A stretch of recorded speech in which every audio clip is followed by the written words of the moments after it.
All right, we're going to dive right into something that's all around us, but we almost never see it. We're talking about the nature of reality itself, the hidden mental processes that are literally shaping everything you see, feel, and think right now. And just so you know, the insights we're unpacking today are drawn from a direct pointing meditation guided by Loon. We're going to get into some seriously mind-bending ideas, so let's get right to it. So let's just start with a question for you. Right here, in this very moment, what are you actually experiencing? I mean, it seems pretty simple, doesn't it? But what if the most obvious parts of your reality aren't quite what they seem? Okay, let's dig in with our first big topic, the idea of I.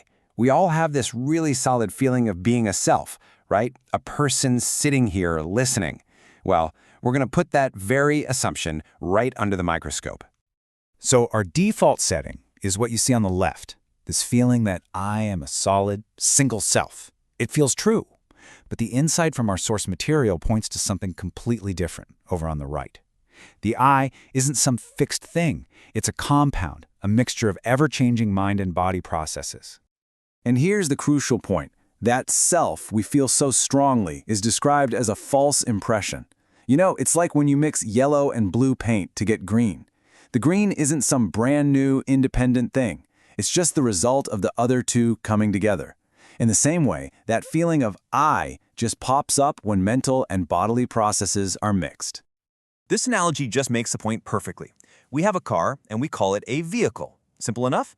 But then you take it apart, you've got wheels over here, an engine over there, some doors. So where is the vehicle now? It's gone. Vehicle was just a convenient name for a pile of parts. The source suggests our sense of I works the exact same way. And here's another great way to see it. We look at a fire and we just see one thing, fire. But what is it really?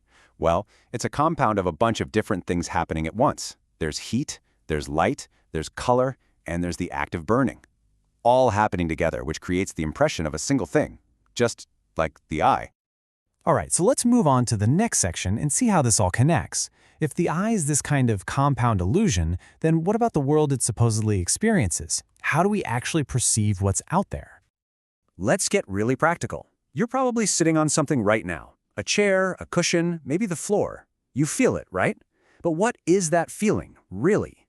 Are you actually experiencing the cushion itself? Our conceptual mind just jumps right in and says, I am feeling the cushion. But if we look closer at the direct actual experience, it's really a combo of two things. There's a raw bodily sensation, like pressure or hardness, and then there's a mental label, the idea of cushion that your mind just slaps on top of it. And this is a bombshell of an insight. We really think we're in direct contact with the world, but according to this view, we aren't. We only ever experience the mind's interpretation of an object, the sensations and the labels, not the object as it actually is. Okay, I hope you're buckled in, because we're about to go even deeper. If we only ever experience the mind's version of things, then what does that say about space and location, and this whole idea of the world being out there? This quote from the source material is the absolute core of this section. It's a pretty radical idea. The mind doesn't travel out of your head to experience the world. The entire experience of a world out there is actually happening inside the mindscape. Just think about it for a second. The feeling of your body's shape, the mental image you have of the room you're in, your idea of the road outside, even the concept of the entire universe, all of these feel external. But every single one of them is a perception, a mental phenomenon that's appearing in your mind right now. You know, the dream analogy makes this crystal clear. In a dream, you can run, you can talk, you can feel totally terrified. It all feels completely 100% real. But then you wake up and you realize you never left your bed.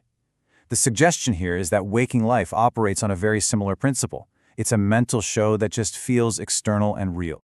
So, we've deconstructed the self and the external world. Let's take a look at the final piece of our perceived reality, time itself. Is that straight line from past to future as real as it feels? Consider this for a moment. The past is not actually behind you, and the future is not in front of you. We have a super strong feeling that they are, but the source material suggests this is just a spatial metaphor, a trick our mind creates. So what is time then? Well, it's a mental construct. When you remember something from the past or you anticipate the future, Where is that actually happening? It's happening right now as a thought. You can't actually go to the past or the future. You can only ever think about them in the present. Now, this all might sound very abstract, I get it, but it has really profound, practical implications for how we live. Let's look at how seeing this way can kind of function like a whole new operating system for our minds. Think about when you feel annoyed or have some aversion towards someone. It feels like they are causing it. But let's trace the steps. First, you interact with them. Then your mind manufactures a concept, a judgment like, they shouldn't do that. And it's that idea, that mental event, that is the direct cause of your suffering, not the person themselves. And it's the same thing with pride. You know, whether we feel superior, inferior, or even equal to others, all of those feelings are born from one single mental act, comparison. But in reality, every person is this unique product of countless causes and conditions. Comparison is just a flawed, imagined game the mind is playing. And this really brings us to the ultimate point. This whole journey isn't about becoming something new or getting rid of parts of yourself. It's not about adding or subtracting. Wisdom is simply about clarity. It's about seeing these mental mechanisms clearly, just as they are. So we'll just leave you with this final thought. If your entire experience of self, the world, and time is a story being constructed moment by moment, what happens when you stop being so lost in the story and you start getting curious about the storyteller?